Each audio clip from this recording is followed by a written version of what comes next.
You're often told that you should have bonds in your portfolio. You're told this. There's an old equation that has been used in the industry for a long time that says you take the number 100, you subtract from it your age, and the resulting number is what percentage of your money should be invested in the stock market. So if you're 40 years old, you take the number 100, subtract from it 40, and the resulting number is 60. That means 60% of your money should be invested in the stock market.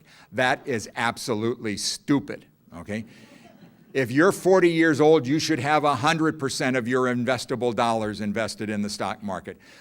Bonds are, I got away from the diplomatic answer. I'm going right into my answer here.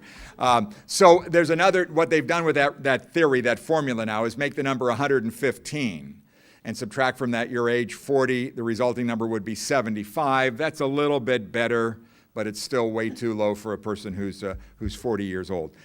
Diversification's a fine thing, but bonds provide income. And if you're a young person, 40, 50, 60, whatever, and if you don't need income, if you're still working, you don't want income, investments throwing off income that every year that income is buying less stuff than it did the year before, because you're getting a fixed rate of income, but the cost of stuff is going out, and the buying power of those dollars that you get from bonds is going down. So I shy away from bonds completely in my own investment portfolio, which doesn't mean a hill of beans to you guys. You all should have your own concept. I've got to stick with that plan to have my money grow at a rate faster than the rate of inflation, and the buying power of dollars for bonds will every year go down below the rate of inflation. So to me, I don't see any need to do this.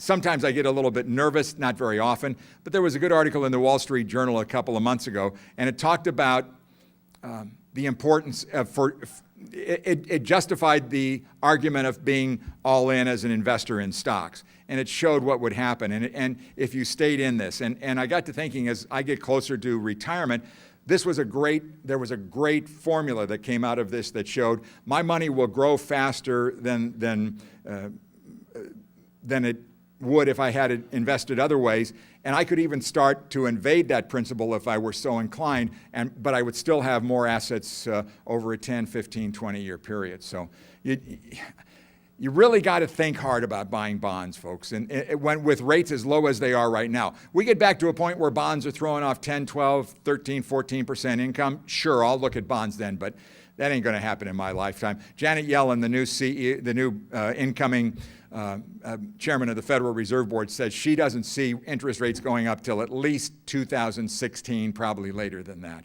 So we're stuck in this real low interest rate environment for some time. So